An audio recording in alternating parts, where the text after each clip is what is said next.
朋友们，大家好，我是赵硕。今天是10月31号，10月份的最后一天，在甘肃的礼县这边休息了2天。今天准备出发，出发之前在这儿看一下这个秦文化博物馆。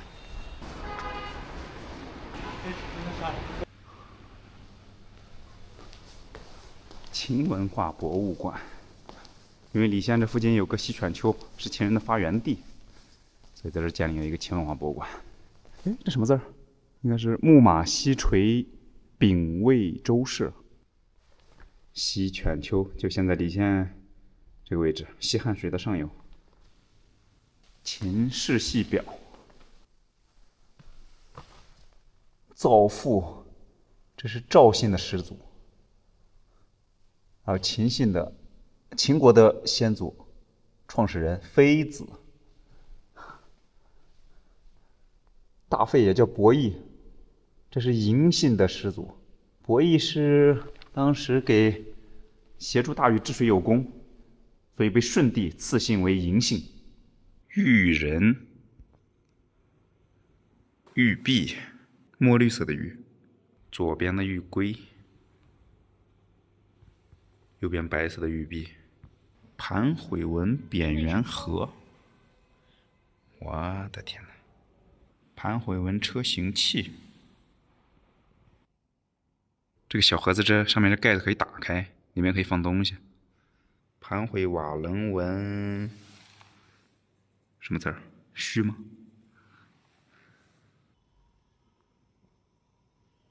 我的天哪！这个展馆里面非常多的青铜器，还有各种陶器。这些青铜原来刚铸造出来的时候，它们都是金色的。金光闪闪的，想象一下，如果是金色的话，那非常漂亮。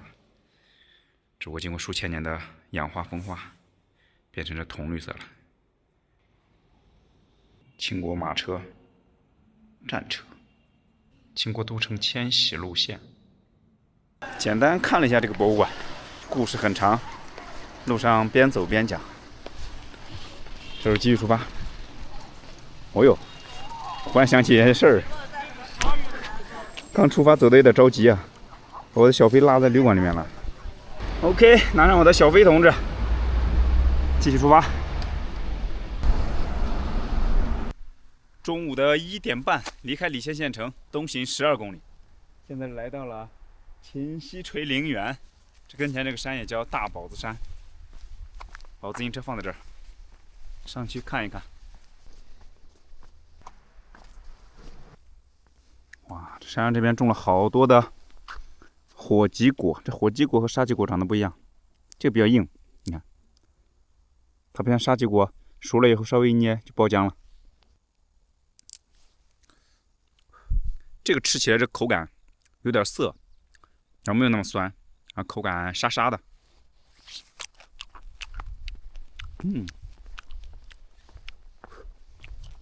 而且它这个籽儿越嚼越香。西垂陵园所在的这个大宝子山，就位于西汉水的北岸。这个小山包高度我感觉得有个，将近100米高。刚才沿着这个小山包旁边这个盘山公路，一路骑上来还是挺累的，坡还是挺陡。3号大墓，芳草萋萋。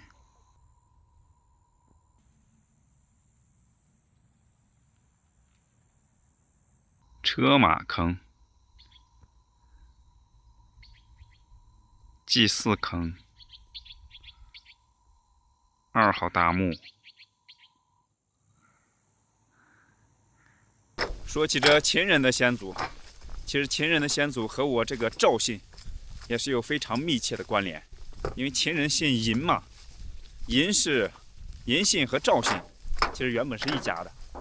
赵姓作为百家姓的排名第1名的姓，但其实它的目前的人口数量并不是最多的，它远远比不上常见的那些大姓，什么王姓、张姓、李姓，它的排名可能只能排到第8名或者第9名。它排名第1，主要是因为百家姓成书于北宋初年，那个时候赵姓是国姓，所以赵姓就被排在了第1。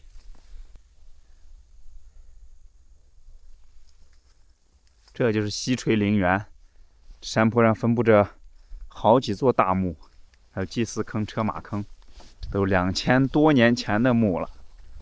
秦人的先祖一直可以追溯到上古时期的武帝末期，伯益。伯益因为帮助大禹治水有功，所以被舜帝赐姓为嬴姓，所以伯益就是嬴姓的始祖。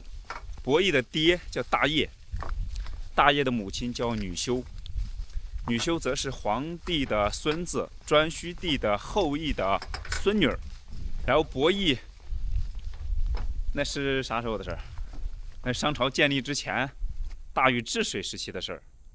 再一直传，一直传到商朝末年，这一直传到了飞廉这一代。飞廉还有飞廉2个儿子鄂来以及季胜，算是商朝的贵族。季胜可能好多人没听过，飞廉可能好多人也没听过，但是鄂来这个名儿，绝对很多人久闻其名。你看《三国演义》里面，曹操把那个典韦形容典韦非常的勇猛，就说他是古之恶来。根据传说，这个恶来老猛了，可以和老虎、犀牛干仗啊。然后后来武王伐纣，就把商朝给灭了。武王伐纣灭了商朝，建立周朝。然后武王死了之后，周成王继位。成王继位那时候年纪还小，当时纣王的儿子武庚就趁机发动了叛乱。当时那个叛乱之中，鄂来的后代也参与了，所以平定武庚之乱之后，周朝就把嬴姓的族人西迁到了周朝的这西垂边境之地，让他们在这游牧，其实就相当于流放了。然后嬴姓的族人有2支，分别就是飞廉的2个儿子的后代，一个季胜的后代，一个鄂来的后代。季胜的后代一直传到造父这一代。造父因为作为周穆王的御车大夫，给周穆王驾车有功。他当时驾车有功是怎么个回事呢？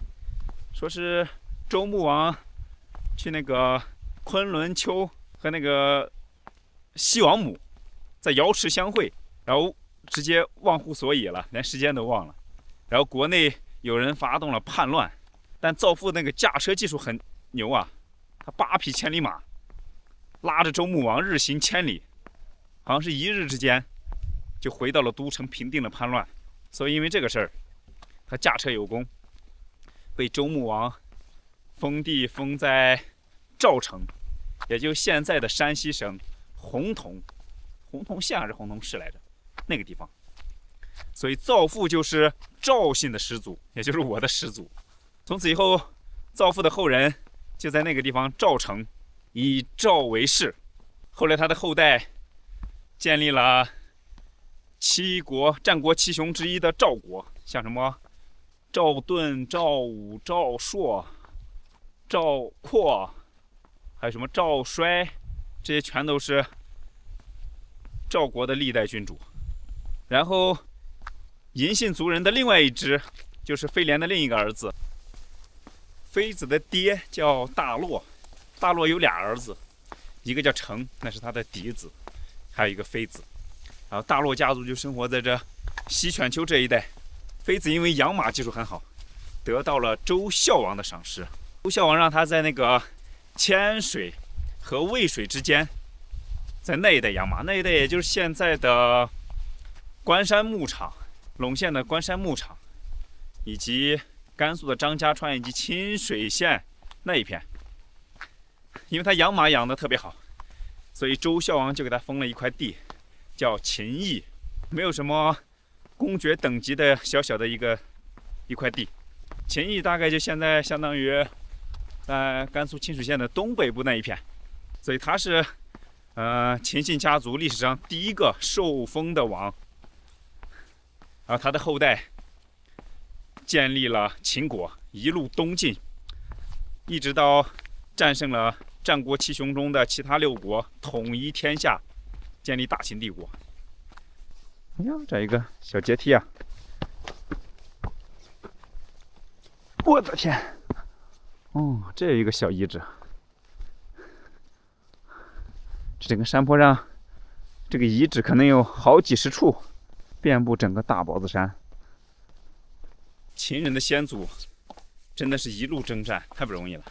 你看他们最早在西犬丘这个地方，后来逐渐发展壮大，和西戎作战，东进关中平原，再然后最后战胜其他的战国六雄，一统中国，建立大秦帝国，真的是一路打出来的。以前我很好奇，为什么秦人的战斗力这么强？为什么他们有如此强的尚武精神？现在我稍微有点明白了，因为他们的生存环境如此的恶劣，如果不打，那就没有任何的生存希望。你看，他们本来就是被流放过来的，没有什么地位，地位比较卑微，也没有任何的爵位。这个地方周围西边的西戎、犬戎这些游牧民族虎视眈眈，他必须要战斗啊，不战斗就会被灭掉，就会被杀掉。《诗经·秦风》里面有一首诗叫《无衣》，岂曰无衣，与子同袍。王于兴师，修我戈矛，与子同仇。这其实是一首战歌。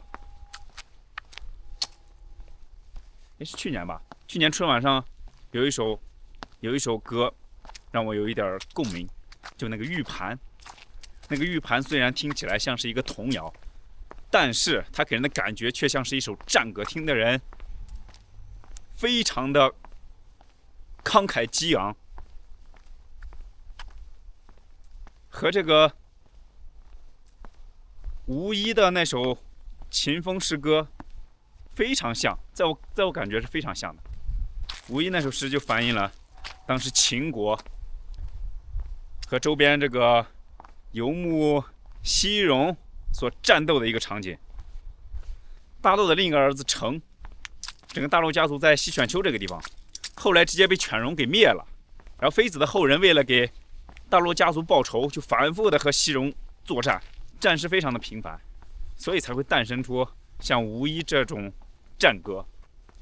犬戎当时作为这西边的游牧民族，对于周王朝的威胁还是相当大。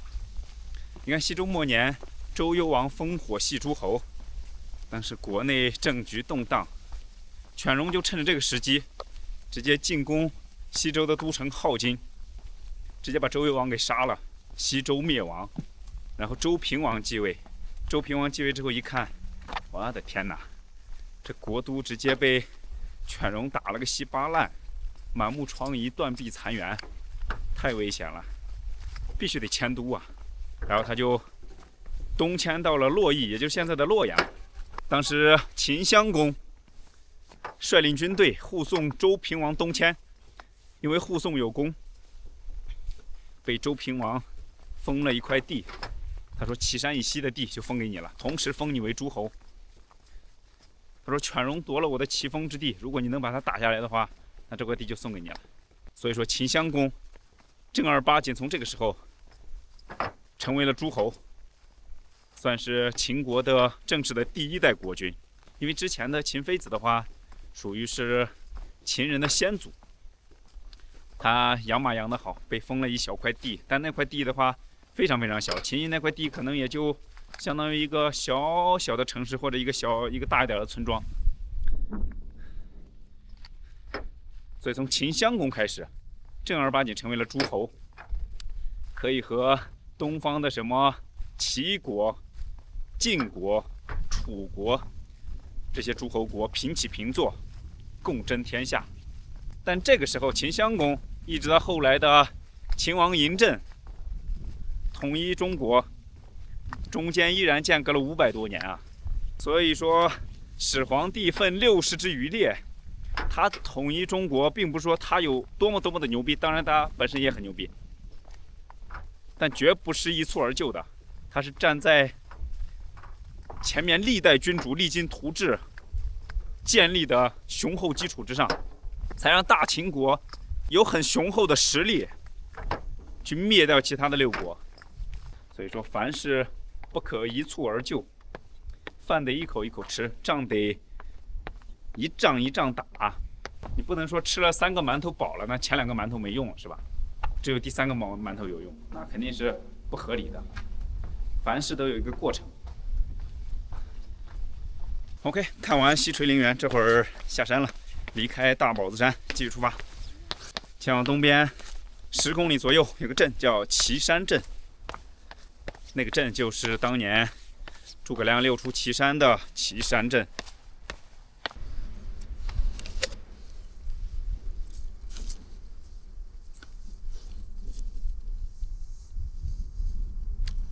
哇，这两天本季这个当季苹果太好吃了，基本上都是从树上刚摘下来的，特别新鲜，基本上都有蜜，特别香。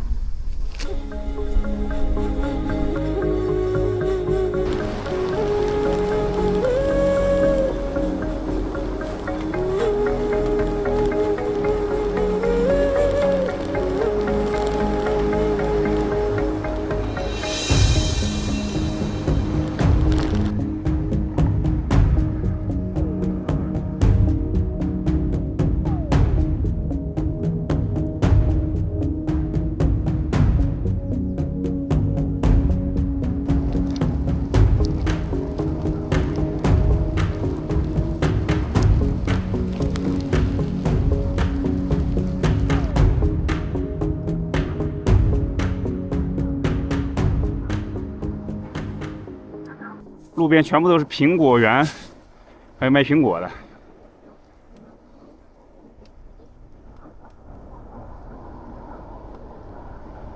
这小麻雀应该是被车给撞了。嘿，呼噜，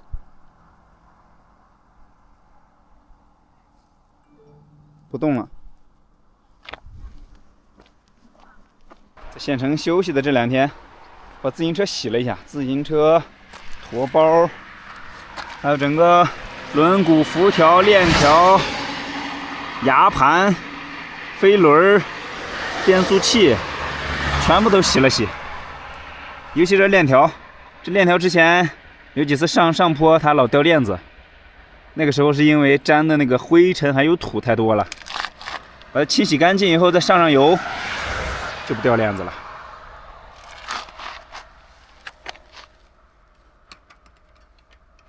洗干净之后看起来顺眼多了。下午4点20分到达岐山镇，岐山古镇。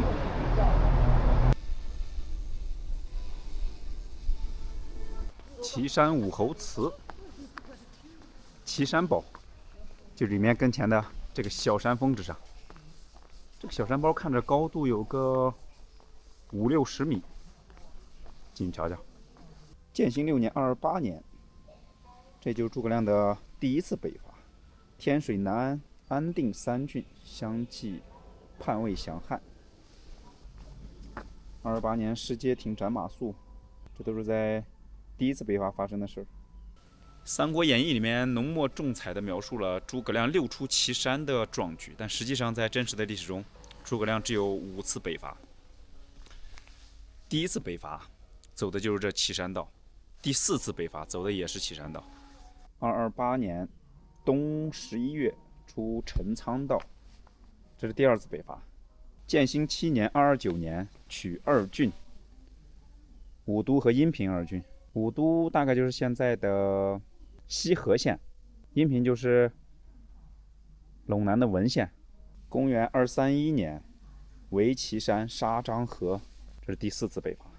建兴12年234年挥师渭水，走的是包斜道，驻兵五丈原，第5次北伐。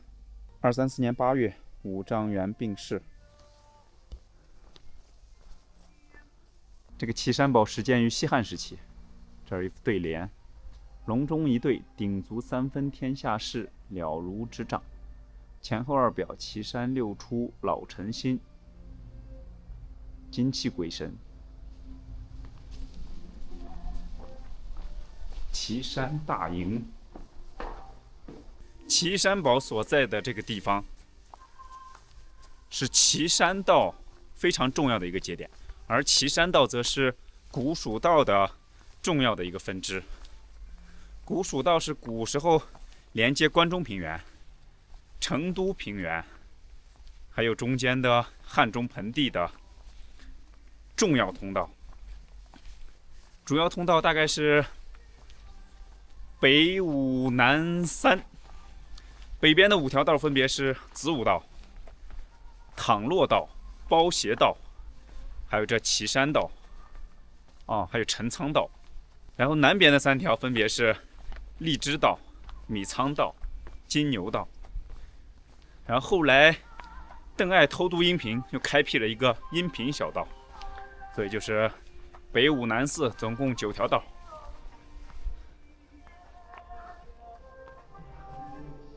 而这岐山道就是北边的5条道里面最西边的一条道。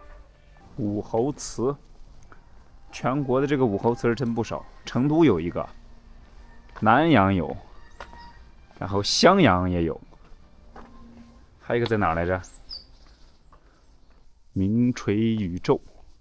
这个岐山堡所在的这个小山包，就位于着西汉水的北岸。这个地方怪不得能建这军事堡垒呢，视野确实很好，居高临下，扼守着这整个西汉水的河谷。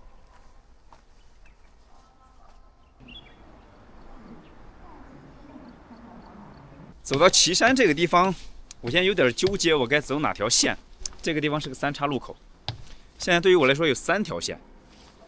第一条线的话，就是从岐山这个地方往南走，经过西河县，再然后折而向东北方向，经过成县、辉县、两当县、凤县，过大散关，翻过秦岭之后，入关中。这是第一条线。这条线其实也就是蜀道里面的陈仓道。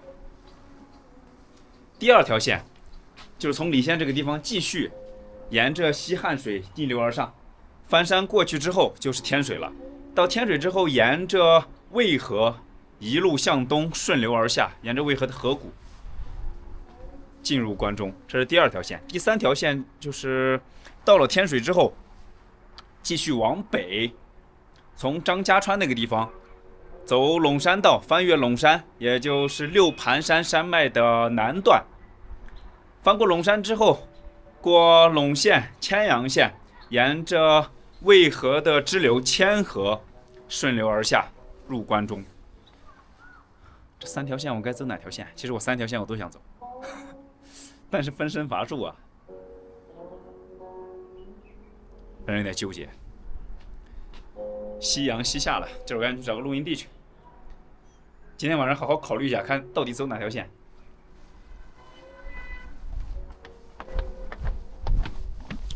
关二爷，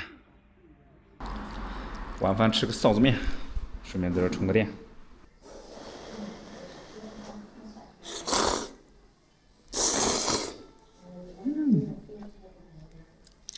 不错，这个面。这个岐山臊子面，可不是常见的那个岐山臊子面。此岐山非彼岐山。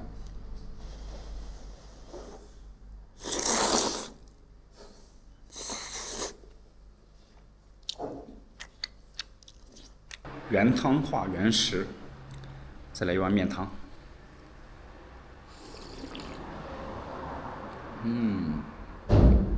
特别的养胃，很舒坦。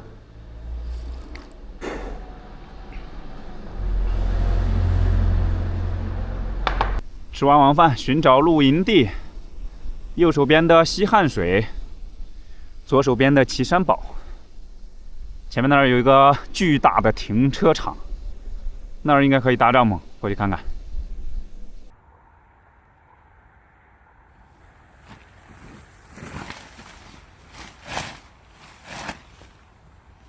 OK， 今天晚上的小窝搭好了。这偌大的停车场，南边是西汉水，北边是岐山堡。这停车场，夏天旺季的时候估计人会挺多的，但是秋冬季节，整个停车场没有车，一辆车都没有。